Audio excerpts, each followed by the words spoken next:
ये हेउची मदनपुर गाँ जो गाँ दिने खुशीर लहरी भावे परिचित हेउथिला से गाँ आज हठात एपरी शांत कहीं पड़ी जानिबा पाई चलतु 20 दिन तलकू फेरी जिबा। मधु नाम गोटे पिला तार बापा ठारू गाली शुणी आसी नई पाखरे बसीथिला। मो बापा जमा भी भल नुहंती, सब बेले खाली कहउचंती पाठ पढ़ और स्कूल जा, टिके जदि खेलिबाकू कुआडे जाए ताहले मते गाली करी मारुचंती, तेणु मु आज जमा भी घर को जीविनी। मधु एपरी कहिछि कि नहीं हठात से देखिला गोटे बॉक्स भासी भासी आसी नई टुठरे लागिला। से बॉक्स को देखी मधु कहिला, अरे ये की प्रकार बॉक्स जी कि बंद अच्छी, जाऊँची ताकू खोलिकी देखी और सेतिरे जदि टंका थिबो मु नहीं मो बापा को देबी ओ पाठ आउ पढ़ी नहीं। एपरी कही जेमिति मधु से बॉक्स को खोलिला हठात सेथिरु गोटिए धुआं बाहरी उड़ीकी पलाइला। प्रकृतरे से धुआं थिला गोटिए भूतिया हाथ, हेले मधु ताहा जानी पारिला नहीं। देख तेरिकी मो भाग्यटा पूरा फुटा, ए बॉक्स रे किछि भी नहीं, मु केते कोन सब भाबितिली सब चुरमार होई गला। मधु एपरी कही रहिला एवं धीरे धीरे समय गड़ी राति हेला। राति हेबा परे सूरज नाम गोटे लोक गाँ रे एकला बसी निजर दुख कथा भगवान को जनाउथिला। हे प्रभु, मु छोट बेलू खटिलेनी, एबे मध्य बहुत खटुची, सेथिरु जहा भी टंका मिलुची सेथिरे मो पुअर पढ़ा खर्च ओ घर खर्च करिबा बहुत कष्ट होई जाउची। प्रभु किछि गोटे करी मो दुख दूर कर। सूरज तार दुख भगवान को जनाउथिबा बेले हठात भूतिया हाथ गाँ को आसिला। अरे मु खाद्य खोजी खोजी आसी ए गाँ रे पहुँची गली, जदि एथारे मते गोटे मनीष मांस खाइबा पाई मिल जाता ना ताहले मनटा शांति हेबा सह पेट मध्य शांति होई जानता। भूतिया हाथ एपरी कही जेमिति किछि बाट आगो को जाइछि हठात से देखिला गोटे लोक गाँ रे बसी थाए। एहा देखी कहिला, अरे बा सेठारे गोटे मनीष बसीचे, जाउछि सेठाकू जेबे ओ ताको एठारु नै नई पाखकू पळाइबे। भूतिया हाथ एपरी कही हठात बड़ हेला ओ सेठारे सूरज को धरी नै पळाइला एवं ता पर दिन सकाळ हेबा परे विजय नाम गोटे लोक तार नित्यकर्म करिबा पाई नदी पाखकू आसिला। ए नाली फरक बाली तोर देखी स्टाइली, तोर पछे गोड़े मुझे प्रेम दीवाना हेली। मु बहुत भाग्यशाली जी कि गाँ रे जन्म नेली। सकाळु सकाळु आसी ए नईर गाधेबार जो मजा ना सेटा आउ केउंटी मिलिबो नाही। विजय एपरी कहिछि कि नहीं हठात तार किछि दूर नजर पड़िला किछि हाड़ पड़ी थाए। अरे ये कौन सेठी की हाड़ पड़ी, कहीं एपरी हाड़ मु आगरू तो केबे देखी नथिली। हो टिके पाखकू जाई से हाड़ को देखिबा को पड़िबो। एपरी कही विजय से हाड़ पाखकू गला ओ सेठारे पहुंची देखिला सेठारे गोटे कंकाळ पड़िछि ओ कंकाळ पाखरे गोटे मनीष मुंड पड़िछि। विजय ठीक रे देखी जानी पारिला जे से मुंडटी तांको गाँ सूरज भाईर। यह देखी से बहुत आश्चर्य होई गला एवं जोरे पाटी करी कहिला, अरे गामला दौड़ी आसो, गोटे बड़ अघटन हो जाइछि, किए गोटे आम सूरज भाई को मारी तार मांस को खाई देइछि। ए आवाज चारियाडे खेली गला। आबे रंजन, नई आड़ू गोटे आवाज आसुची, ए आवाज सुनी लागुची गाँ रे किछि गोटे अघटन घटिछि बोधे, तेणु चलो आमे नई पाखकू जाई देखिबा कौन होइछि। एपरी कही मदन और रंजन नदी पाखकू गले। देखु देखु ही नदी पाखरे अनेक लोक रुंडित होई गले। अरे ओ विजय भाई, तुमरे कौन असुविधा हैला? तुमे एपरी सकाळु सकाळु जोरे पार्टी करूछ काहीकि? कौन जंगल रे बाघ देखिलो कि? अरे तो आखि को कौन देखा जाउनी ना, तो आखि रे कंटा बड़ा जाइछि। एपरी दुख समय रे सुदा तू मजा करूछु। देख आम सूरज भाई को किए मारिकी खाई जाइछि। विजय एपरी कहिबा परे गाँ लोक देखिले सतकु सत किए गोटिए सूरज को मारी खाइछि। ए दृश्य देखि गाँर समस्त लोक आश्चर्य हेबा सह दुख मध्य प्रकाश कले एवं धीरे धीरे समय गड़ी राति होईगला। राति हेबा परे मदन और रंजन गाँ रे छिड़ा होई कथा हेउथिले। अरे रंजन, ମୁଁ କାଲି ସୁରଜ ସହ କଥା ହେଉଥିଲି। ସେ କହୁଥିଲା ଏଥର ତାର ଚାଷ ଭଲ ହୋଇନାହିଁ ବୋଲି, ହେଲେ ଆଜି ସକାଳୁ ସକାଳୁ ତାର ମୃତ୍ୟୁ ଖବର ମିଳିଲା। ହଁ ମଦନ ଭାଇ, ସୁରଜ ଭାଇଟା ବହୁତ ନିରୀହ ଲୋକ ଥିଲା, ହେଲେ ତାକୁ ଏପରି କିଏ ମାରିଲା ରେ? ଏ ଦୃଶ୍ୟ ଦେଖି ଓ ଶୁଣି ମନରେ ଭୟ ସୃଷ୍ଟି ହେବା ସହ ଖାଦ୍ୟ ଖାଇବାକୁ ମଧ୍ୟ ଇଚ୍ଛା ହେଉନି। ମଦନ ଓ ରଞ୍ଜନ ଏପରି କଥାବାର୍ତ୍ତା ହେଉଥିବା ବେଳେ ହଠାତ୍ ସେଠାକୁ ଭୂତିଆ ହାତ ଆସିଲା ଏବଂ ଦୁଇ ଜଣଙ୍କୁ ଧରି ସେଠାରୁ ନେଇକି ପଳାଇଲା। ଏ ଦୃଶ୍ୟ ମଧୁ ଦେଖିଲା। ଏହା ଦେଖି କହିଲା, ଆରେ ଇଏ କ'ଣ? ଗୋଟିଏ ଭୂତିଆ ହାତ ଆସି ମଦନ କାକା ଓ ରଞ୍ଜନ କାକାକୁ ଉଠେଇ ନେଲା। ତାହେଲେ ସୁରଜ ଦାଦାଙ୍କୁ ମଧ୍ୟ ଏ ଭୂତିଆ ହାତ ମାରିଛି। ତେଣୁ ମତେ ଏ ବିଷୟରେ ଗାଁ ବାଲାଙ୍କୁ କହିବାକୁ ପଡ଼ିବ। ମଧୁ ଏପରି କହି ରହିଲା ଏବଂ ସକାଳ ହେବା ପରେ ମଦନ ଓ ରଞ୍ଜନର ମୃତ୍ୟୁ ଖବର ଗାଁରେ ସବୁଆଡ଼େ ମାତିଗଲା। ତେଣୁ ଗାଁ ବାଲା ଗୋଟିଏ ମିଟିଂ ବସାଇଲେ। ଆରେ ଗାଁ ବାଲା, ଏଇ ଗୋଟିଏ ଦିନ ପୂର୍ବରୁ ସୁରଜର ମୃତ ଶରୀର ମିଳିଥିଲା, ହେଲେ ଏବେ ମଦନ ଓ ରଞ୍ଜନର ମୃତ ଶରୀର ମିଳିଲା। ଏସବୁ ପଛରେ କାହାର ହାତ ଅଛି ଓ କିଏ ଆମ ଗାଁ ଲୋକଙ୍କୁ ଜୀବନରୁ ମାରି ଦେଉଛି? ମୁଖିଆ ଏତିକି କହିଛନ୍ତି କି ନାହିଁ, ହଠାତ୍ ମଧୁ କହିଲା, ମୁଖିଆ ଜେଜେ, ଆମ ଗାଁ ବାଲାଙ୍କୁ ଆଉ କେହି ନୁହନ୍ତି, ବରଂ ଭୂତ ମାରୁଛି। କାଲି ରାତିରେ ମୁଁ ଦେଖିଛି ଗୋଟେ ବଡ଼ ହାତ ଉଡ଼ି ଉଡ଼ି ଆସିଲା ଏବଂ ମଦନ କାକା ଓ ରଞ୍ଜନ କାକାକୁ ଟେକିକି ନେଇଗଲା। ଏହା ଶୁଣି ମୁଖିଆ ଟିକେ ଆଶ୍ଚର୍ଯ୍ୟ ହୋଇ କହିଲେ, ଆରେ ମୋତେ ବି ଟିକେ ଟିକେ ସେପରି ଲାଗୁଥିଲା, କାରଣ କୌଣସି ମଣିଷ ଏପରି ନୃଶଂସ ଭାବେ ମଣିଷକୁ ମାରିପାରିବ ନାହିଁ। ଏହା ନିହାତି ଗୋଟେ ଭୂତର କାମ। ତେଣୁ ମୋତେ ଗୋଟେ ବଡ଼ ଗୁଣିଆ ପାଖକୁ ଯିବାକୁ ପଡ଼ିବ। ମୁଖିଆ ଏପରି କହି ମଧୁକୁ ଧରି ଗୋଟିଏ ଗୁଣିଆ ପାଖକୁ ଗଲେ ଓ ସେଠାରେ ପହଞ୍ଚିବା ପରେ ଗୁଣିଆ କହିଲା, ଆରେ ମୁଖିଆ, ଏପରି ଅବେଳରେ ତମେ ମୋ ପାଖକୁ ଆସିଲ, କ'ଣ ହୋଇଛି? ସବୁ ଠିକ୍ ଅଛି ନା? କିଛି ଅସୁବିଧା ହୋଇଛି କି? ଏହା ଶୁଣି ମଧୁ ଯାହା ବି କିଛି ଦେଖିଥିଲା ସବୁ କଥା ଗୋଟି ଗୋଟି କରି ଗୁଣିଆକୁ କହିଲା। ଏସବୁ କଥା ଶୁଣି ଗୁଣିଆ ଡରି ଡରି କହିଲା, ଆରେ କ'ଣ କହୁଛ ତୁମେ? ଭୂତିଆ ହାତ? ଦେଖ ମୁଖିଆ, ସେ ଭୂତିଆ ହାତ ବହୁତ ଶକ୍ତିଶାଳୀ। ତାହା ସହ ଲଢ଼ି ତାକୁ ହରାଇବା ମୋ ଦ୍ୱାରା ସମ୍ଭବ ନୁହଁ। ସେ ଭୂତ ହାତକୁ କେବଳ ଅନ୍ୟ ଏକ ଭୂତ ହିଁ ହରାଇ ପାରିବ। ଏ କ୍ଷେତ୍ରରେ ମୁଁ କିଛି ବି ସାହାଯ୍ୟ କରିପାରିବି ନାହିଁ। ଏହା ଶୁଣି ମୁଖିଆ ଓ ମଧୁ ସେଠାରୁ ମନ ଦୁଃଖରେ ଫେରିବାରେ ଲାଗିଲେ ଓ ଗାଁରେ ପହଞ୍ଚି ମୁଖିଆ ଆଉ ଏକ ମିଟିଂର ଆୟୋଜନ କରି କହିଲେ, ଶୁଣ ଶୁଣ ଶୁଣ ଗାଁ ବାଲା, ଆମ ଗାଁକୁ ଗୋଟେ ଭୂତିଆ ହାତ ପଶି ଆସିଛି, ଯାହାକୁ ହରାଇବା ଗୁଣିଆ ପାଖେ ସମ୍ଭବ ନୁହଁ। ତେଣୁ ତୁମେମାନେ ରାତି ହେଲେ ଘରୁ ବାହାରକୁ ବାହାର ନାହିଁ। ସେତେ ପର୍ଯ୍ୟନ୍ତ ମୁଁ ଯଦି କିଛି କରିପାରିବି ତାହେଲେ ନିଶ୍ଚିତ କରିବି।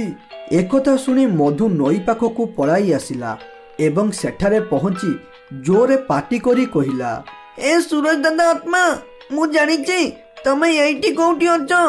ଦୟାକରି ମତେ ଦେଖା ଦିଅ ଓ ଗାଁ ବାଲାଙ୍କର ସାହାଯ୍ୟ କର। ମଧୁ ଏପରି କହିବା ପରେ ହଠାତ୍ ସେଠାରେ ସୁରଜ ଦାଦାଙ୍କର ଆତ୍ମା ପ୍ରକଟ ହେଲା ଓ କହିଲା, ଆରେ ଏ ମଧୁ, ତୋର କ'ଣ ଅସୁବିଧା ହୋଇଛି? ତୁ ମତେ କାହିଁକି ଡାକୁଥିଲୁ? ଆଉ ମୁଁ ଗାଁ ବାଲାଙ୍କୁ କି ସାହାଯ୍ୟ କରିବି କହ? ଏହା ଶୁଣିବା ମାତ୍ରେ ଯାହା ବି କିଛି ଘଟିଥିଲା ସବୁ କଥା ଗୋଟି ଗୋଟି କରି ମଧୁ କହିଲା। ଏହା ଶୁଣି ସୁରଜ ଦାଦାର ଆତ୍ମା କହିଲା, ଆରେ ମଧୁ, ତୁ ଜମା ବି ଚିନ୍ତା କରନା। ଆଜି ରାତିରେ ତୁ ଗାଁ ବାହାରେ ଛିଡ଼ା ହେବୁ, ଆଉ ଯେତେବେଳେ ସେଠାକୁ ଭୂତ ଆସିବ ତତେ ମାରିବା ପାଇଁ, ସେତେବେଳେ ମୁଁ ତା ସାଥିରେ ଲଢ଼ିବି। ଏହା ଶୁଣି ମଧୁ ରାଜି ହୋଇଗଲା ଏବଂ ରାତି ହେବା ପରେ ସେ ଗାଁରେ ଛିଡ଼ା ହୋଇ ରହିଲା। ଏତିକି ବେଳେ ହଠାତ୍ ଭୂତିଆ ହାତ ଉଡ଼ି ଉଡ଼ି ସେଠାକୁ ଆସିଲା ଓ କହିଲା, ଆରେ ବାଃ, କେତେ ସୁନ୍ଦର ଛୋଟ ଛୁଆଟା। ଆଜି ଏହାର କୁଅଁଳିଆ ମାଂସ ଖାଇ ମୋତେ ବହୁତ ଆନନ୍ଦ ଲାଗିବ। ଭୂତ ହାତ ଏପରି କହିଛି କି ନାହିଁ, ହଠାତ୍ ସେଠାରେ ସୁରଜ ଦାଦାର ଆତ୍ମା ପ୍ରକଟ ହେଲା ଏବଂ ତାପରେ ଦୁଇ ଜଣଙ୍କ ମଧ୍ୟରେ ଜୋରେ ଯୁଦ୍ଧ ହେଲା। ଏହି ଯୁଦ୍ଧରେ ମଦନ ଦାଦାର ଆତ୍ମା ସେ ଭୂତିଆ ହାତକୁ ମାରିଦେଲା ଓ ସେବେଠାରୁ ସେ ଗାଁର ଲୋକ ବହୁତ ଖୁସିରେ ରହିଲେ। ମଧୁପୁର ନାମକ ଗୋଟିଏ ଗାଁ ଥିଲା। ସେ ଗାଁ ଠାରୁ କିଛି ଦୂରରେ ଗୋଟିଏ ସୁନ୍ଦର ନଈଟେ ବହି ଯାଇଥାଏ। ସେ ନଈରେ ଗାଁ ଲୋକମାନେ ସେମାନଙ୍କର ସମସ୍ତ ନିତ୍ୟକର୍ମ କରନ୍ତି। ଯାହା କହ ରାଜୁ ଭାଇ, ଏଇ ନଈଟା ଅଛି ବୋଲି ଆମେ ବହୁତ ଶାନ୍ତିରେ ବଞ୍ଚୁଛନ୍ତି। ଏ ନଈ ପାଣିକୁ ନେଇ ପିଉଛନ୍ତି, ଖାଦ୍ୟରେ ବ୍ୟବହାର କରୁଛନ୍ତି ଏବଂ ଚାଷ କାର୍ଯ୍ୟରେ ମଧ୍ୟ ବ୍ୟବହାର କରୁଛନ୍ତି। ତୁ ଠିକ କହିଲୁ ମଧୁ ଭାଇ। ଏ ନଈ ଆଶୀର୍ବାଦ ସ୍ୱରୂପ ଭଗବାନ ଆମକୁ ଉପହାର ଦେଇଛନ୍ତି। ଯଦି ଏ ନଈ ନଥାନ୍ତା ତାହେଲେ ଜଣା ନାହିଁ ଆମେ କି ଅସୁବିଧା ଭୋଗ କରିଥାନ୍ତେ। ଓ ଏପାଖରେ ସରସ୍ୱତୀ ପୂଜା ପାଖେଇ ଆସୁଥିବାରୁ ଗାଁର ସଞ୍ଜୟ ଓ ବିଜୟ କଥା ହେଲେ। ଆରେ ବିଜୟ, ସରସ୍ୱତୀ ପୂଜା ଆଉ 5 ଦିନ ରହିଲା। ଏଥର ଆମ ଗାଁରେ ସରସ୍ୱତୀ ପୂଜା କରିବା ନା କରିବା ନାହିଁ? ଆର ଗାଁରେ ତ ଏବେଠାରୁ ସଜାସାଜ୍ୟ କାର୍ଯ୍ୟ ହେଲାଣି। ଆବେ ସଞ୍ଜୟ, ଖାଲି ତୋର ମୋର କଥା ହେଲେ କ'ଣ ହୋଇଯିବ କି? ପୂଜା କରିବାର ତ କାହାର ମନ ନାହିଁ, ତେଣୁ କାହାର ଦେଖା ଦର୍ଶନ ନାହିଁ। ହଉ ଚାଲ, ଏ ବିଷୟରେ ଆମେ କ୍ଲବ ପ୍ରେସିଡେଣ୍ଟ ପାଖରେ କଥା ହେବା, ଦେଖିବା ସିଏ କ'ଣ କହୁଛି। 2 ଜଣ ଏପରି କଥା ହୋଇ ଗାଁ ପ୍ରେସିଡେଣ୍ଟ ପାଖକୁ ଗଲେ ଏବଂ ସେଠାରେ ପହଞ୍ଚିବା ପରେ ବିଜୟ କହିଲା, ଆରେ ପ୍ରେସିଡେଣ୍ଟ ମୁନା ଭାଇ, ଆମେ ଏଥର ସରସ୍ୱତୀ ପୂଜା କରିବା ନା କରିବା ନାହିଁ? ଚାଲୁନା ଏ ପୂଜା ବିଷୟରେ ଗୋଟେ ମିଟିଂ ବସାଇବା। ଆବେ ସଞ୍ଜୟ ଓ ବିଜୟ, ତୁମେ 2 ଜଣଙ୍କର ତାହେଲେ ଏବେ ନିଦ ଭାଙ୍ଗିଲା। ପୂଜା ପାଇଁ ମିଟିଂ ପାଖାପାଖି 10 ଦିନ ପୂର୍ବରୁ ସରିଲାଣି ଓ ଆଜିଠାରୁ ଗାଁରେ ଟେଣ୍ଟ ବନ୍ଧା କାର୍ଯ୍ୟ ହେବ। ତୁମର ତ ଦେଖା ଦର୍ଶନ ନଥିଲା, ଏବେ ଆସିକି କହୁଛ କ'ଣ ନା ପୂଜା ହେବ କି ନାହିଁ? ଏହା ଶୁଣି ବିଜୟ ଓ ସଞ୍ଜୟ ଟିକେ ଲଜ୍ଜିତ ହୋଇଗଲେ ଓ ଗାଁରେ ପୂଜା ହେବା କଥା ଶୁଣି ମଧ୍ୟ ଟିକେ ଖୁସି ହେଲେ। ଏବଂ ଧୀରେ ଧୀରେ ସମୟ ଗଡ଼ି ରାତି ହେଲା। ରାତି ହେବା ପରେ ଗୋଟିଏ ଭୟଙ୍କର ଭୂତ ଭୋକିଲା ଅବସ୍ଥାରେ ଜଙ୍ଗଲରେ ବୁଲୁଥିଲା। ବୁଲି ବୁଲି ସେ କିଛି ଶିକାର ନ ପାଇବାରୁ ମଧୁପୁର ନଈ ପାଖରେ ପହଞ୍ଚି କହିଲା, ଆରେ ମୁଁ ତ ବହୁତ ସମୟ ହେବ ଖାଦ୍ୟ ଖୋଜି ଖୋଜି ଥକି ଗଲିଣି।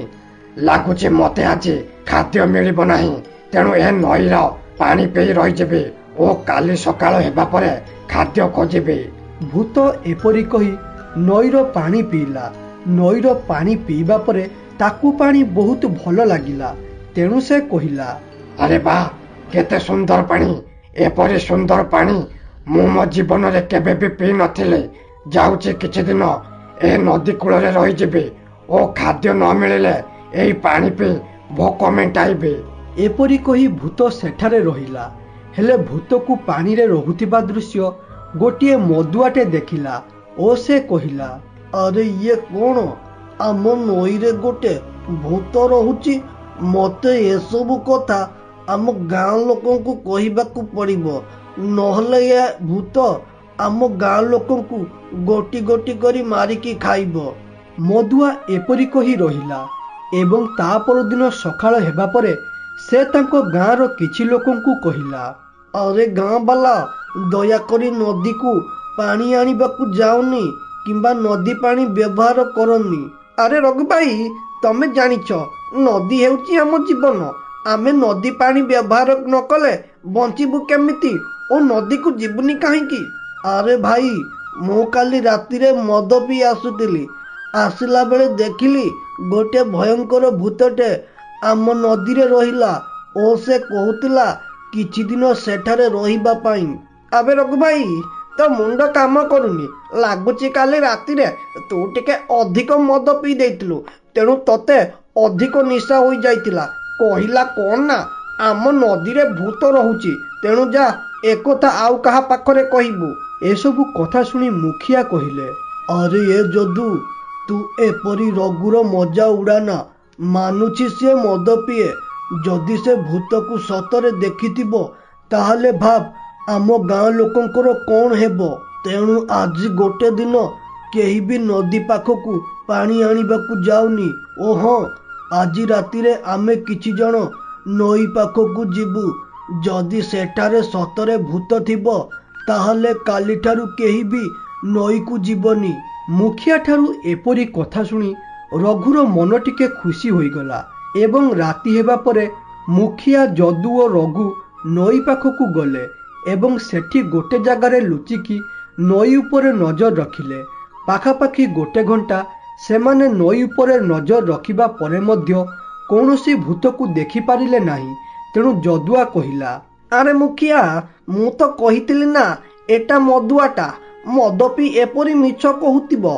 ଆମେ ତ ଗୋଟେ ଘଣ୍ଟା ହେବ ଏଠାରେ ଛିଡ଼ା ହେଲେଣି, ହେଲେ କାହିଁ ଏଠି ଭୂତ ତ ଭୂତ, ଗୋଟେ କୁକୁର ମଧ୍ୟ ଦେଖାଯାଉନାହାନ୍ତି।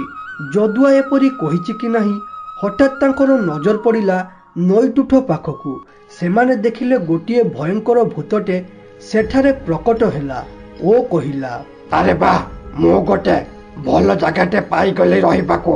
ଏଇଠାରୁ ମଣିଷ ରହୁଥିବା ବସ୍ତି ପାଖରେ, ତେଣୁ ମତେ ଖାଦ୍ୟ ଖୋଜି ଖାଇବା ପାଇଁ ସହଜ ହେଉଛି। ଆଜି ଛୋଟ ଛୁଆଟାର କଅଁଳିଆ ମାଂସ ଖାଇ ବହୁତ ଆନନ୍ଦ ଲାଗିଲା। ଏସବୁ ଦୃଶ୍ୟ ଦେଖି ମୁଖିଆ, ଯଦୁ ଓ ରଘୁ ଆଶ୍ଚର୍ଯ୍ୟଚକିତ ହୋଇଗଲେ। ଏବଂ ତା ପରଦିନ ସକାଳ ହେବା ପରେ ମୁଖିଆ ଗାଁରେ କହିଲେ, ଶୁଣ ଶୁଣ ଶୁଣ ଗାଁବାଲା, ଆଜିଠାରୁ କିଛି ଦିନ ପର୍ଯ୍ୟନ୍ତ କେହି ବି ନଦୀକୁ ପାଣି ଆଣିବା କିମ୍ବା ଅନ୍ୟାନ୍ୟ କାର୍ଯ୍ୟ କରିବାକୁ ଯିବନି। କାରଣ ନଦୀରେ ଗୋଟିଏ ଭୟଙ୍କର ଭୂତ ରହୁଛି, ଯିଏକି ମଣିଷ ମାଂସ ଖାଇବା ପାଇଁ ବ୍ୟାକୁଳ ହେଉଛି। ଏସବୁ କଥା କ୍ଲବର ପ୍ରେସିଡେଣ୍ଟ ଶୁଣି ଟିକେ ସମସ୍ୟାରେ ପଡ଼ିଗଲା। କାରଣ କାଲି ଥିଲା ସରସ୍ୱତୀ ପୂଜା ଭସାଣି। ଯଦି ସେମାନେ ନଈକୁ ନ ଯିବେ ତାହେଲେ ଠାକୁର କେମିତି ଭସାଇବେ ଓ ପ୍ରସେସନ କିପରି କରିବେ? ପ୍ରେସିଡେଣ୍ଟ ଏପରି ଭାବି କ୍ଲବ ଘର ପାଖକୁ ଗଲା ଏବଂ ସେଠି ପହଞ୍ଚି ତାଙ୍କ କ୍ଲବ ଛୁଆଙ୍କୁ କହିଲା, ଆରେ ସାଙ୍ଗମାନେ, ଗାଁରେ କ'ଣ ସବୁ ଚାଲୁଛି ତମେ ତ ଶୁଣିଥିବ। କାଲି ହେଉଛି ଆମ ସରସ୍ୱତୀ ପୂଜା ଭସାଣି। ଯଦି ଆମେ ନଈ ପାଖକୁ ନ ଯିବା ତାହେଲେ ଠାକୁର କେମିତି ଭସାଇବା? ଆରେ ପ୍ରେସିଡେଣ୍ଟ ଭାଇ, ସିଏ ବୁଢ଼ା ଲୋକ ଆମକୁ ଡରାଇବା ପାଇଁ ଯାହା ପାରୁଛନ୍ତି କହୁଛନ୍ତି। ତୁମେ କହିଲ ଏ ଯୁଗରେ ଭୂତ କୁଆଡ଼ୁ ଆସିବ? ଓ ଏମିତିରେ ଆମେ ମଦ ପିଇବା ପରେ ସତରେ ଯଦି ଭୂତ ଥିବ ତାହେଲେ ସେ ଆମକୁ ଡରିବ। ବିଜୟର ଏ କଥାରେ କ୍ଲବ ଛୁଆ ନଈକୁ ଯିବା ପାଇଁ ରାଜି ହୋଇଗଲେ ଏବଂ ଧୀରେ ଧୀରେ ସମୟ ଗଡ଼ି ତା ପରଦିନ ହେଲା। ଭସାଣି ପାଇଁ ବେଣୁସ୍ ବେଣୁସ୍ ପ୍ରେସିଡେଣ୍ଟ ଆସି କ୍ଲବ ଘର ପାଖରେ ପହଞ୍ଚିଗଲେ ଓ କ୍ଲବ ପିଲା ଆସିବାର ଅପେକ୍ଷା କଲେ ଏବଂ ଧୀରେ ଧୀରେ ସମୟ ଗଡ଼ି 2 ଘଣ୍ଟା ବିତିଗଲା। ହେଲେ ଏପର୍ଯ୍ୟନ୍ତ କେହି ଗୋଟେ ବି କ୍ଲବ ଘର ପାଖକୁ ଆସୁନଥାନ୍ତି। ହେଲେ ଏତିକି ବେଳେ ସେଠାକୁ ସଞ୍ଜୟ ଓ ବିଜୟ ଆସିଲେ। ୟାଙ୍କ 2 ଜଣଙ୍କୁ ଦେଖି ପ୍ରେସିଡେଣ୍ଟ କହିଲେ, ଆରେ ସଞ୍ଜୟ ଓ ବିଜୟ, ତୁମେ 2 ଜଣ ଆସିଲ, ବାକି କ୍ଲବ ପିଲା ସବୁ କୁଆଡ଼େ ଗଲେ? କ'ଣ ଆଜି ଠାକୁର ବୁଡ଼ାଇବା ନାହିଁ କି? ଆରେ କ'ଣ କହିବି ପ୍ରେସିଡେଣ୍ଟ ଭାଇ, କାଲି ସବୁ ଭସାଣି ପାଇଁ ରାଜି ହୋଇଗଲେ, ହେଲେ ଏବେ ଭୂତ ଭୟରେ କେହି ବି ଆସୁନାହାନ୍ତି। ତେଣୁ ଚାଲ ଆମେ 3 ଜଣ ମିଶି ଠାକୁର ବୁଡ଼ାଇବା।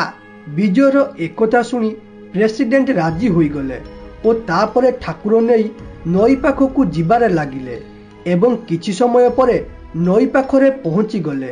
ସେଠି ପହଞ୍ଚିଗଲେ ସତ, ହେଲେ ଭୂତ କଥା ଭାବି 3 ଜଣ ଟିକେ ଡରିଲେ। ହେଲେ ଏତିକି ବେଳେ ବିଜୟ କହିଲା, ଆରେ ପ୍ରେସିଡେଣ୍ଟ ଭାଇ, ତମେ ଜମା ବି ଡରନି। ମୁଁ ପ୍ରଥମେ ଯାଉଛି, ପାଣିରେ ପଶି ଦେଖିବି। ଯଦି ପାଣିରେ କେହି ନଥିବେ ତାହେଲେ ଆମେ ଠାକୁର ବୁଡ଼ାଇବା ଓ ଯଦି ମୋତେ ପାଣିରେ କିଛି ଗଡ଼ବଡ଼ ଲାଗିଲା ତାହେଲେ ଠାକୁରକୁ ଏଇଠାରେ ରଖିଦେଇ ପଳାଇବା। ଏପରି କହି ବିଜୟ ପାଣି ଭିତରକୁ ଗଲା ଏବଂ ପାଣିରେ ପଶିବା ପରେ କହିଲା, ଆରେ ସଞ୍ଜୟ ଓ ପ୍ରେସିଡେଣ୍ଟ ଭାଇ, ପାଣିରେ କିଛି ବି ନାହିଁ। ଏ ଗାଁ ଲୋକ ମିଛ କହୁଥିଲେ, ତେଣୁ ଠାକୁର ନେଇ ଏଠାକୁ ଆସ। ବିଜୟ ଏତିକି କହିଛି କି ନାହିଁ, ହଠାତ୍ ପାଣି ତଳେ ଥିବା ଭୂତ କହିଲା, ଆରେ ବା, ଲାଗୁଛି ଆଜି ଗୋଟେ ଶିକାର ଚାଲି ଚାଲି ମୋ ପାଖକୁ ଆସିଛି। ତେଣୁ ବିଳମ୍ବ ନ କରି ଯାଉଛି ଶିକାରକୁ ମୋ ପାଖକୁ ନେଇ ଆସିବେ। ଭୂତ ଏପରି କହି ବିଜୟ ପାଖକୁ ଯାଇ ତାର ଗୋଡ଼କୁ ଧରି ପାଣି ଭିତରକୁ ଟାଣି ଆଣିଲା ଏବଂ ଉପରୁ ସଞ୍ଜୟ ଓ ପ୍ରେସିଡେଣ୍ଟ ଦେଖିଲେ ଯେ କିଏ ଗୋଟେ ବିଜୟକୁ ପାଣି ଭିତରକୁ ଟାଣି ନେଲା। ତେଣୁ ପ୍ରେସିଡେଣ୍ଟ ଡରରେ ମା ସରସ୍ୱତୀଙ୍କୁ ଡାକିଲା, ହେ ମା ସରସ୍ୱତୀ, ଆମେ ତୋତେ ଭସାଇବା ପାଇଁ ଏଠାକୁ ଆସିଥିଲୁ, ହେଲେ ଇଏ କ'ଣ ହେଲା? ଗୋଟେ ଭୂତ ମୋ ସାଙ୍ଗକୁ ମାରିବା ପାଇଁ ପାଣି ଭିତରକୁ ନେଇଗଲା। ତାକୁ ରକ୍ଷା କର ମା, ରକ୍ଷା କର। ପ୍ରେସିଡେଣ୍ଟ ଏପରି କହିବା ପରେ ହଠାତ୍ ପାଣି ଭିତରେ ମା ସରସ୍ୱତୀ ପ୍ରକଟ ହେଲେ ଏବଂ ସେଇଠାରେ ସେ ଭୟଙ୍କର ଭୂତକୁ ମାରି ଅଦୃଶ୍ୟ ହୋଇଗଲେ ଓ ତାପରେ ବିଜୟ ହଠାତ୍ ପ୍ରେସିଡେଣ୍ଟ ଓ ସଞ୍ଜୟ ପାଖରେ ପ୍ରକଟ ହେଲା। ଏହା ଦେଖି ପ୍ରେସିଡେଣ୍ଟ ପଚାରିଲେ, ଆରେ ସାଙ୍ଗ ବିଜୟ, ତୁ କୁଆଡ଼େ ଯାଇଥିଲୁ ଓ ହଠାତ୍ ତୁ ଏପରି ପାଣିରେ ବୁଡ଼ିଗଲୁ କାହିଁକି? କ'ଣ ତୁ ଭୂତ ଦେଖିଲୁ କି? ପ୍ରେସିଡେଣ୍ଟ ଠାରୁ ଏପରି କଥା ଶୁଣି ଯାହା ବି କିଛି ଘଟିଥିଲା ବିଜୟ ସବୁ କଥା ଗୋଟି ଗୋଟି କରି କହିଲା।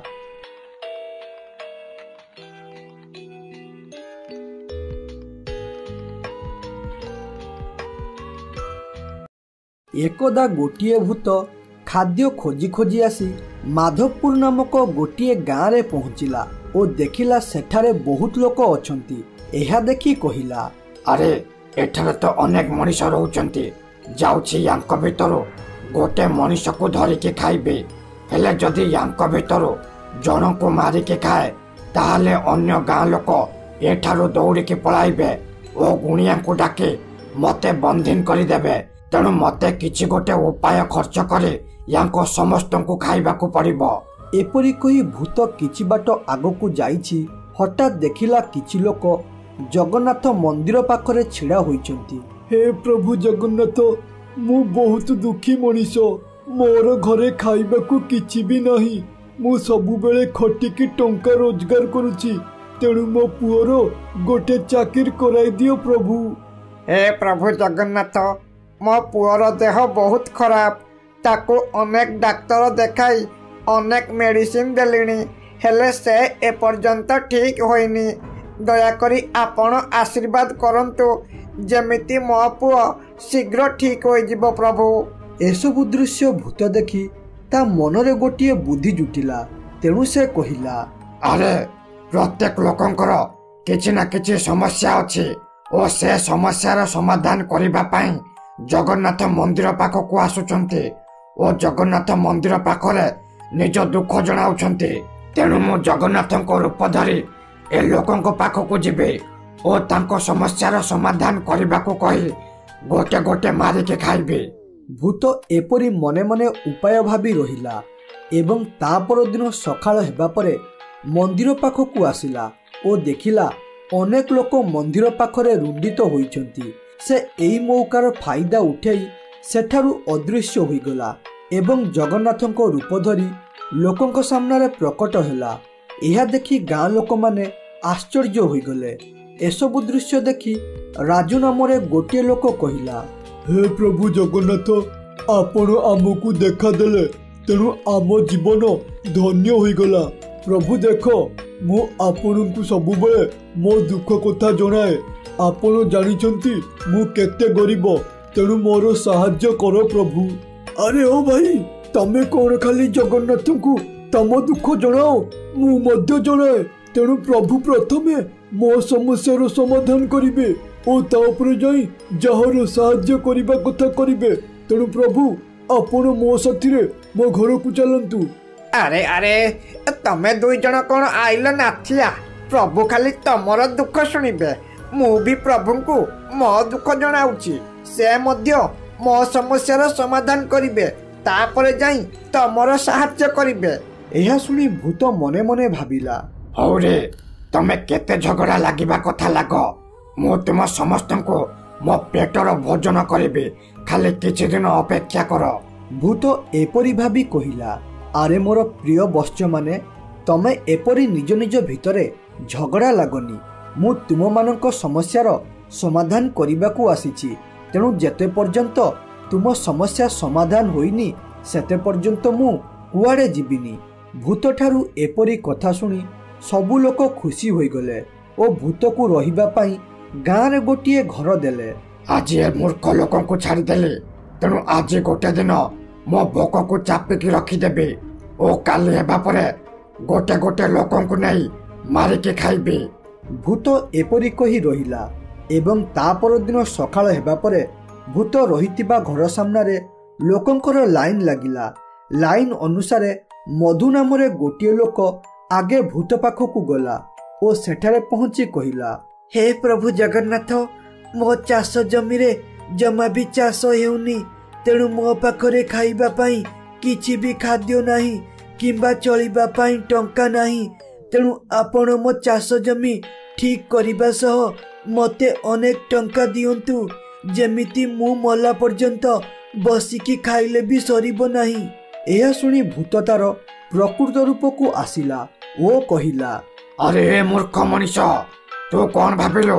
मु हेउचे तुम भगवान, मु हेउचे गोटे भोकिला भूत। ଯିଏ ତତେ ଏବେ ଏଇଠାରେ ଖାଇବ ଓ ତାପରେ ଅନ୍ୟ ଗାଁ ଲୋକଙ୍କୁ ଖାଇବି। ଭୂତ ଏପରି କହି ସେଇଠାରେ ମଧୁକୁ ମାରିକି ଖାଇଲା ଓ ଏପାଖରେ ଲାଇନରେ ଥିବା ଲୋକମାନେ କଥା ହେଲେ, ଆରେ ଏତେ ସମୟ ହେବ ସେ ମଧୁ ଭାଇ ଗଲାଣି, ଏପର୍ଯ୍ୟନ୍ତ ଆସୁନି କାହିଁକି? ଲାଗୁଛି ସେଟା ବୋଧେ ଲୋଭିଆଟା, ଆଜି ତାର ସବୁ ସମସ୍ୟାର ସମାଧାନ କରିକି ଆସିବ। ଲୋକେ ଏପରି କଥାବାର୍ତ୍ତା ହୋଇଛନ୍ତି କି ନାହିଁ, ସେଠାରେ ଭୂତ ଜଗନ୍ନାଥଙ୍କ ରୂପ ନେଇ ଆସିଲା ଓ କହିଲା, ଆରେ ଏ ଗାଁ ବାଲା, ସେ ମଧୁ ମତେ ତାର ଅନେକ ସମସ୍ୟା କହିଲା, ତେଣୁ ତା ସମସ୍ୟାର ସମାଧାନ ପାଇଁ ମୁଁ ତାକୁ ମା ଲକ୍ଷ୍ମୀଙ୍କ ପାଖକୁ ପଠାଇଛି। ସେ ଆସୁ ଆସୁ କାଲି ହୋଇଯିବ, ତେଣୁ ତମେ ସବୁ ଆଜି ପଳାଅ, କାଲିକି ଆସିବ। ଭୂତ ଏପରି କହି ତାର ରୁମ୍ ଭିତରକୁ ପଳାଇ ଆସିଲା ଓ କହିଲା, ଏତେ ଦିନ ପରେ ଆଜି ଗୋଟେ ମଣିଷ ଖାଇ ମତେ ବହୁତ ଖୁସି ଲାଗିଲା। ଆଜି ତମ ପେଟ ପୁରିଗଲା। ହଉ, ଏବେ ଯାଉଛି ଖାଦ୍ୟ ହଜମ କରିବା ପାଇଁ ଶୋଇପଡ଼ିବି ଓ କାଲି ହେବା ପରେ ଆଉ ଗୋଟେ ମଣିଷକୁ ଖାଇବି। ଭୂତ ଏପରି କହି ରହିଲା ଏବଂ ତା ପରଦିନ ସକାଳ ହେବା ପରେ ପୂର୍ବଦିନ ପରି ଅନେକ ଲୋକ ପୁଣି ଭୂତ ଘର ସାମ୍ନାରେ ଲାଇନ ଦେଲେ ଏବଂ ଭୂତ ମଧ୍ୟ ମଣିଷଖିଆ କାର୍ଯ୍ୟରେ ଲାଗି ପଡ଼ିଲା। ମାଧବପୁର ଠାରୁ କିଛି ଦୂରରେ ଗୋଟିଏ ଗାଁ ଥିଲା। ସେ ଗାଁରେ ରମେଶ ନାମରେ ଗୋଟିଏ ବୃଦ୍ଧ ଲୋକ ପ୍ରଭୁ ଜଗନ୍ନାଥଙ୍କୁ ବହୁତ ଭକ୍ତିରେ ପୂଜା କରେ।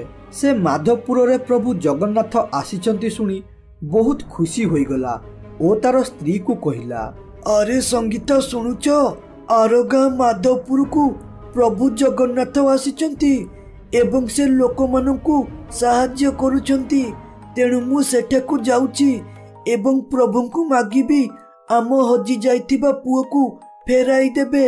ଏପରି କହି ରମେଶ ସେଠାରୁ ପଳାଇ ଆସିଲା ମାଧବପୁର ପାଖକୁ ଓ ସେଠାରେ ପହଞ୍ଚି ଦେଖିଲା ବହୁତ ଲୋକ ନିଜର ସମସ୍ୟା ନେଇ ପ୍ରଭୁଙ୍କ ପାଖରେ ଲାଇନ ଦେଇଛନ୍ତି। ଏହା ଦେଖି ସେ କହିଲା, ଆରେ ମୋ ପରି ଅନେକ ଦୁଃଖୀ ଲୋକ ପ୍ରଭୁଙ୍କ ପାଖକୁ ତାଙ୍କର ସମସ୍ୟାର ସମାଧାନ ପାଇଁ ଆସିଛନ୍ତି। ଏତେ ଲୋକଙ୍କୁ ଦେଖି ମତେ ଲାଗୁଛି ମୋ ପାଳି ଆଜି ପଡ଼ିବ ନାହିଁ, ତେଣୁ ମୁଁ ଯାଉଛି, ଏଠାରୁ ପଳାଇବି ଓ ରାତିରେ ଆସିବି। ସେତେବେଳେ କେହି ବି ନଥିବେ ଏବଂ ମୁଁ ସେତେବେଳେ ପ୍ରଭୁଙ୍କୁ ମୋ ଦୁଃଖ ଜଣାଇବି। ଏପରି କହି ରମେଶ ସେଠାରୁ ପଳାଇଲା ଏବଂ ରାତି ହେବା ପରେ ରମେଶ ଭୂତ ରହୁଥିବା ଘର ପାଖକୁ ଆସିଲା ଓ ଦେଖିଲା ସେଠାରେ ଗୋଟେ ବି ଲୋକ ନାହାନ୍ତି। ଏହା ଦେଖି ସେ କହିଲା, ଆରେ ବା, ଏଠାରେ ତ କେହି ବି ଲୋକ ନାହାନ୍ତି, ଏଇଟା ହେଉଛି ଠିକ ସମୟ, ମୁଁ ଯାଉଛି ପ୍ରଭୁଙ୍କୁ ଏକଲା ମୋ ଦୁଃଖ ଜଣାଇବି। ଏପରି କହି ରମେଶ ଯେମିତି ରୁମ୍ ଭିତରକୁ ଯାଇଛି, ଦେଖିଲା ଯାହାକୁ ଗାଁ ଲୋକ ଜଗନ୍ନାଥ କହୁଛନ୍ତି ପ୍ରକୃତରେ ସେ ଗୋଟିଏ ଭୂତ, କାରଣ ତାର ପ୍ରକୃତ ରୂପ ଆଇନାରେ ଦେଖାଯାଉଥିଲା। ଏହା ଦେଖି ରମେଶ କହିଲା, ହଇରେ ମୂର୍ଖ ଭୂତ, ତୁ ପ୍ରଭୁ ଜଗନ୍ନାଥଙ୍କ ରୂପ ନେଇ ଗାଁ ଲୋକଙ୍କୁ ବୋକା ବନଉଛୁ, ତେଣୁ ମୁଁ ଯାଉଛି ଏ ବିଷୟରେ ଗାଁ ଲୋକଙ୍କୁ କହିବି ଓ ସେ ତତେ ଗୁଣିଆ ଡାକି ମାରିଦେବେ। ଆରେ ଏ ମଣିଷ, ତାହେଲେ ତୁ ମୋ ପ୍ରକୃତ ରୂପ ଜାଣିପାରିଲୁ। ଆଜି ପର୍ଯ୍ୟନ୍ତ ଯିଏ ବି ମୋ ପ୍ରକୃତ ରୂପ ଦେଖିଛେ ସେ ଏତେ ପର୍ଯ୍ୟନ୍ତ ବଞ୍ଚିନି, ତେଣୁ ତୁ ମୋ ହାତରୁ ମରିବା ପାଇଁ ପ୍ରସ୍ତୁତ ହୋଇଯା। ଭୂତ ଏପରି କହିଛି କି ନାହିଁ, ହଠାତ୍ ସେଠାରେ ପ୍ରଭୁ ଜଗନ୍ନାଥ ପ୍ରକଟ ହେଲେ, କାରଣ ତାଙ୍କ ପ୍ରିୟ ଭକ୍ତ ରମେଶ ବିପଦରେ ପଡ଼ିଥିଲା। ପ୍ରଭୁ ଜଗନ୍ନାଥ ପ୍ରକଟ ହୋଇ କହିଲେ, ହଇରେ ମୂର୍ଖ ଭୂତ, ତୁ ବହୁତ ମଣିଷକୁ ମାରିଦେଲୁ, ଏବେ ମୋ ପ୍ରିୟ ଭକ୍ତକୁ ମାରିପାରିବୁ ନାହିଁ, ତେଣୁ ମୋ ହାତରୁ ମରିବା ପାଇଁ ପ୍ରସ୍ତୁତ ହୋଇଯା। ପ୍ରଭୁ ଏପରି କହି ନିଜ ଶକ୍ତିରେ ସେଇଠି ଭୂତକୁ ମାରିଦେଲେ। ଏସବୁ ଦୃଶ୍ୟ ରମେଶ ଦେଖି ବହୁତ ଖୁସି ହୋଇଗଲା ଓ ତାପରେ ପ୍ରଭୁଙ୍କୁ ଧନ୍ୟବାଦ ଦେଲା।